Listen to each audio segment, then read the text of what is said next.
E aí, turma, nós vamos ter aí, vamos falar um pouquinho agora de forma mais clara do objetivo terapêutico para cada um desses perfis. Porque eu deixei essa imagem do cérebro normal e de um cérebro com Alzheimer. Porque a gente está falando mesmo de um cérebro que é diferente. O idoso ativo, o cérebro dele está lentificado, teve uma redução leve de volume, mas que não impacta a sua funcionalidade, que não impacta a sua autonomia e sua independência. E nós vamos passar por todas as habilidades cognitivas dentro do seu cronograma de atividade. E esses objetivos terapêuticos, né, as nossas atividades, elas vão estar sempre voltadas para essas demandas do dia a dia, para os sintomas, para as queixas subjetivas, mas lembrando que esse cérebro está ali para ser estimulado em todas as suas habilidades cognitivas. Às vezes o idoso ativo ele vai chegar falando da memória de curto prazo, que ele quer melhorar a memória recente. E aí a gente pode cair no engano de só levar atividade para essa habilidade. Só que, turma, é igual ir para academia e só malhar braço. Tem que malhar perna, tem que malhar abdômen. Então, você pode ter uma queixa mais pontual, que você até pode intensificar o uso de estratégias compensatórias para essa queixa, mas o seu cronograma de atividades vai precisar abraçar todas as habilidades cognitivas. Tem que cuidar desse cérebro como um todo. Nos idosos com declínio, a gente vai ter ali morte de neurônio, morte de circuito, conexões sinápticas que vão estar deixando de existir, uma redução significativa conforme a demência avança do tamanho desse cérebro, os espaçamentos vão ficando maiores, ou seja, é um cérebro que vai estar sendo modificado ao longo do curso da doença e que as nossas intervenções e objetivos terapêuticos também vão precisar ser modificados conforme essa demência evolui ou está ali no seu estado de manutenção pelo nosso trabalho. Os idosos ativos ou com CCL, lembrando que o CCL é o comprometimento cognitivo leve. O idoso vai ter passado por uma testagem e ele vai ter ficado ali no limite, um pouquinho abaixo da nota de corte. Ele foi descartado uma doença neurodegenerativa, porque ele foi para investigação, né? Então, não acusou nada no exame de imagem, nas avaliações mais completas, mas ele tem um comprometimento cognitivo leve. Ele, se a gente pensar na escala de CDR, que é a escala do grau da demência, o idoso ativo está no 0 e quem está no CCL está no 0,5.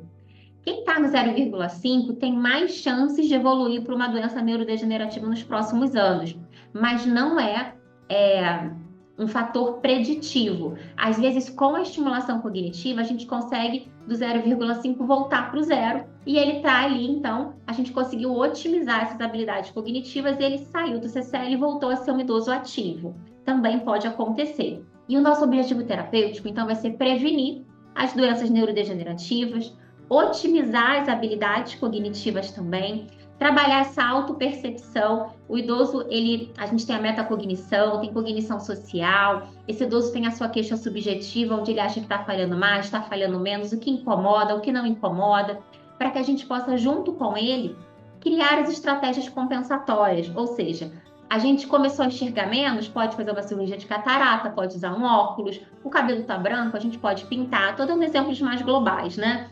A gente pode fazer uso de agenda, pode usar as tecnologias de aplicativo, pode usar Alexa.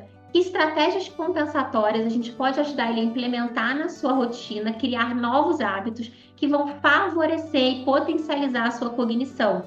A gente sabe que dentro do envelhecimento ativo, normal, a gente vai ter uma lentificação do nível atencional, ou seja, essa atenção dividida, ela fica mais lentificada, então a gente prioriza a atenção sustentada e a gente vai ali psicoeducando o nosso idoso a fazer uma coisa de cada vez, uma tarefa por cada vez, fazer mais repetições de algo que para ele é importante, porque o processo de memorização vai precisar de mais repetição para esse cérebro que já tem mais idade. Vamos implementar com ele novos hábitos para que ele saia da rotina. A rotina ela é um grande inimigo do idoso ativo, porque ela automatiza e ela mascara os nossos declínios. Por exemplo, você começou a dirigir carro, começou a andar de bicicleta. No início, você sente o cérebro fazendo um esforço. Depois você vai automatizado, ou seja, esse cérebro parou de ser estimulado naquele processo porque findou a aprendizagem. Então, quando a gente incentiva os nossos idosos a poderem ter novos hábitos, criarem novas rotinas, trocarem a rua, trocarem restaurante, experimentarem outras marcas, a gente acaba promovendo experimentação do novo, ganho de reserva cognitiva e neuroplasticidade. A gente também vai ter o ganho da socialização nos idosos que estão nos grupos, nas oficinas, e sempre passando pela psicoeducação. A gente precisa explicar o que aquela atividade faz, para que ela serve, como ela impacta no dia a dia, como a nossa cognição e funcionalidade naquele momento está utilizando função executiva, memória operacional, linguagem, para que a gente possa realizar determinada tarefa. Isso traz para ele propósito na atividade, engajamento, sentido. Ele pode se permitir, se flexibilizar, experimentar um recurso sensorial diferente, fazer uma atividade que ele nunca fez, vai quebrar aquelas crenças de que determinados recursos são infantis. Então, psicoeducação sempre, incluindo sobre esses novos hábitos em relação a todos esses fatores de risco do estilo de vida. Então, a gente também vai incentivar o nosso idoso ativo, uma boa alimentação, uma atividade física. Chay, eu vou trabalhar com ele uma vez na semana. Não seria bom se ele viesse 2? E se em vez de 2 vezes na semana, esse segundo dia, ele fosse para um grupo de hidroginástica, ele fosse aprender uma língua nova, ele fosse aprender um instrumento? A gente tem que empurrar esses idosos para a vida, para que eles se envolvam em novos processos de aprendizado, enquanto a gente está ali otimizando com esse olhar mais específico essa cognição, de uma forma mais intencional, passando por cada habilidade cognitiva. Porque quando ele vai para determinada tarefa no mundo, na vida, vai priorizar uma área do cérebro dele. E dentro da estimulação cognitiva, a gente vai cuidar do cérebro como um todo. Idosos com CDR1, CDR leve.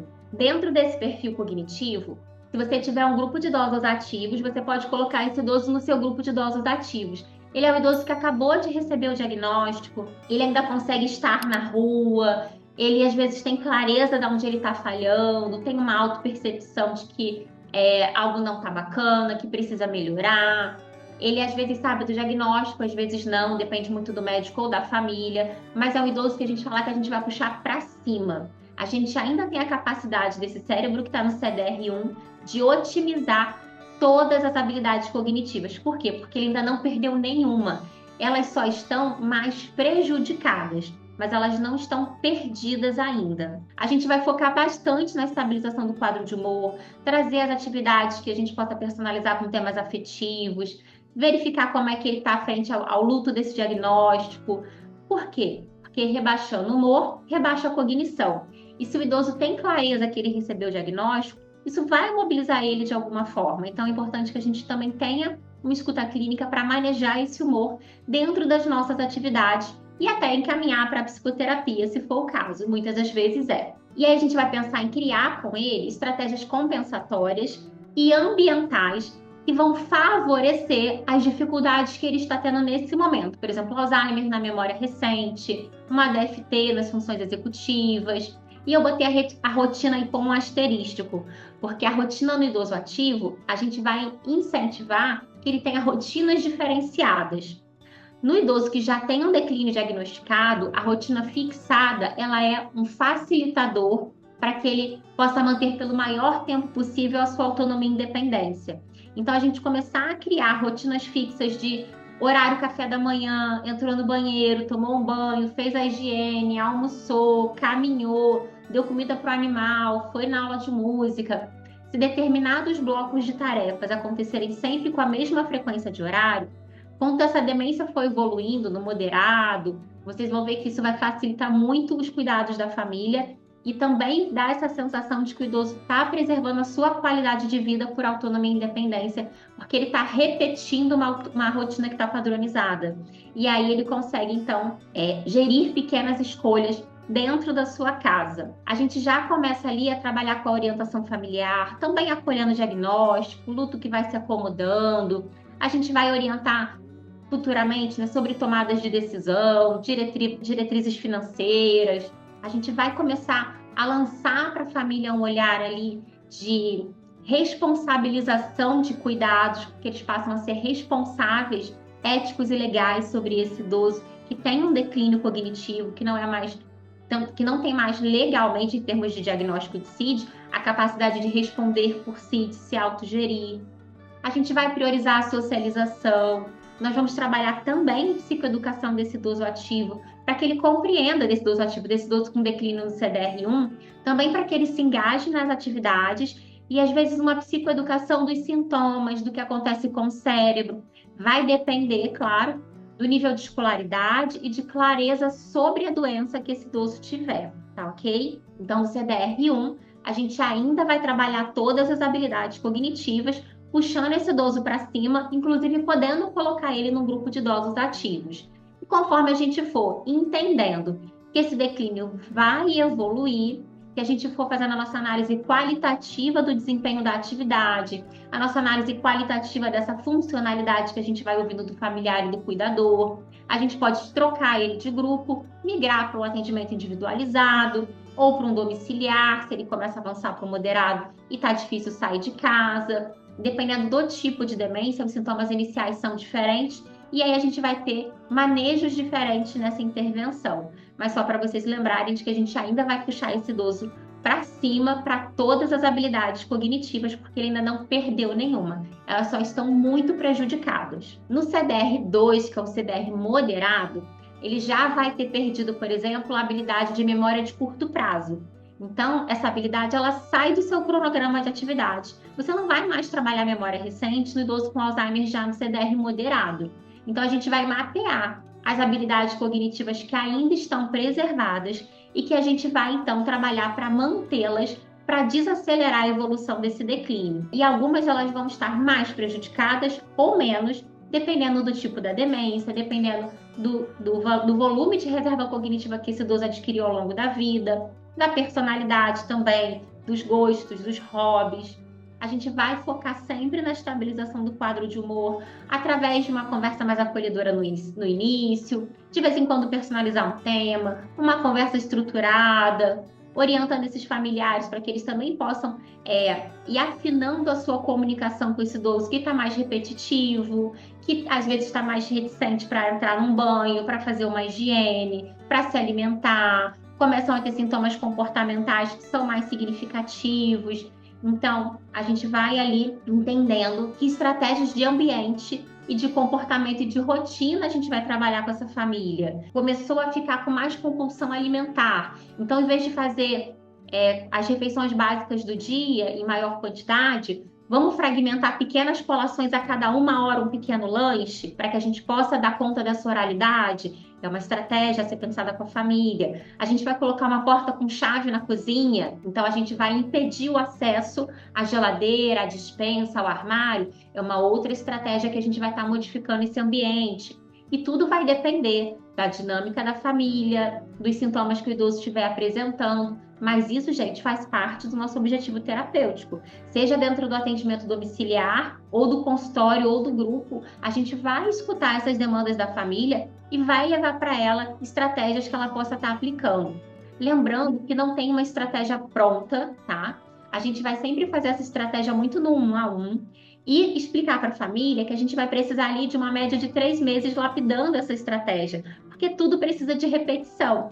E se o idoso está com declínio, aí que a gente precisa de mais repetição para que essa rotina seja implementada com essas estratégias ambientais e comportamentais que vão favorecer a qualidade de vida do idoso e de quem cuida também. Também focando na socialização, se esse idoso ainda consegue sair de casa, trazendo ele para o grupo, trazendo para o seu consultório, ou se você for fazer um domiciliar, você pode incluir os netos um dia no atendimento, você pode fazer um atendimento na área externa do play, você pode, de repente, fazer uma atividade externa de ir da padaria, cafeteria, você pode, dentro do seu cronograma de atividades, fazer pequenos combinados com a família para promover também a socialização dentro do seu objetivo terapêutico. CDR3, quando o idoso já chega no CDR grave, a gente está falando de um idoso ou que já tem muitos anos de doença sendo estimulado, 15 anos de doença, mas com a estimulação cognitiva chegou no CDR3, ou idoso que nunca passou pela estimulação cognitiva, em 3, 5 anos chegou no CDR3 no grau grave.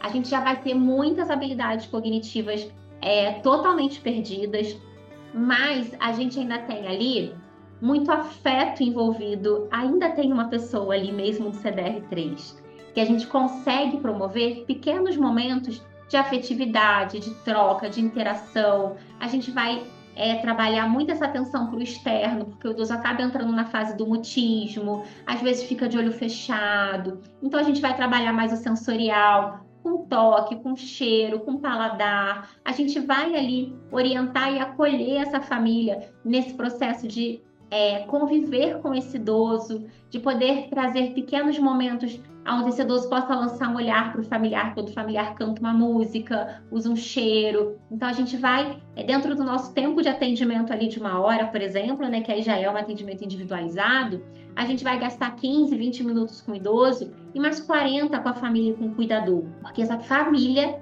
precisa ser ouvida, acolhida, instrumentalizada para que esse idoso tenha qualidade de vida, para que ele não receba só cuidado de necessidade básica. Ah, ele foi trocado, ele foi alimentado, ele foi mudado de posição.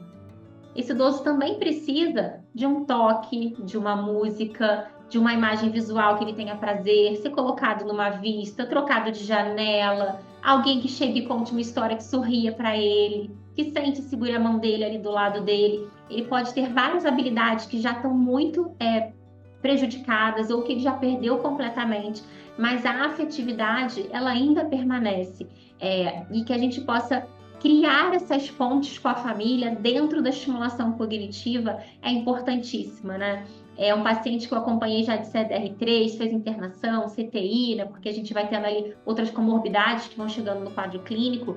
E a frase da família para mim, né, quando depois que ele faleceu, que me marcou até hoje, que foi isso, falou assim: você trouxe dignidade para o final da vida do meu pai. Se eu tivesse que eleger uma palavra para resumir o nosso objetivo terapêutico no CDR3, eu acho que é poder levar dignidade para essa finitude nesse final do processo do adoecimento, para o idoso também para a família, para que eles não possam só ficar automatizados em cuidado de necessidade básica, mas para que eles possam ainda vivenciar com muito afeto, com muito respeito, esse processo, né, de chegada no CDR3, nesse grau grave aí do declínio. Então, a gente tem sim ainda muito a ser feito por esse idoso, por essa família, para que ele não fique só na necessidade básica. E entendendo, tá, turma, que para cada um desses perfis cognitivos, você pode ter mais afinidade ou menos afinidade. Você pode se experimentar e entender, falar, olha, nossa, no grau moderado, eu até lá eu consigo trabalhar, no grau grave eu não consigo. Aí eu prefiro trabalhar só até o grau leve. Evoluiu mais, eu prefiro encaminhar esse cliente. Olha, eu prefiro o grupo de ativos. Nossa, eu curto o grupo de idosos com declínio. Lembrando que se você está numa ILPI, num centro-dia, numa instituição, provavelmente seus grupos vão ser mistos. Idosos ativos e idosos até o CDR2. Se você está numa ILPI, também vai ter idoso no CDR3, mas aí é um idoso que já não chega para o seu grupo. Mas pode ser que ele seja colocado na roda. E aí, essa observação já é um estímulo para ele. Ele foi retirado do quarto, foi retirado da frente da TV, ele está vendo, ele está ouvindo pessoas, ele vai ter alguns fragmentos de palavras que ele vai captar, ele está vendo um movimento, ele está ouvindo um ritmo musical. Então, a gente também pode incluir esse idoso no CDR3 dentro daquela roda, daquele grupo, daquele momento, mas não necessariamente tendo uma atividade que ele também vá aderir, participar e ser responsivo, porque ele já está num grau de declínio onde essa responsividade é muito mínima frente aos estímulos.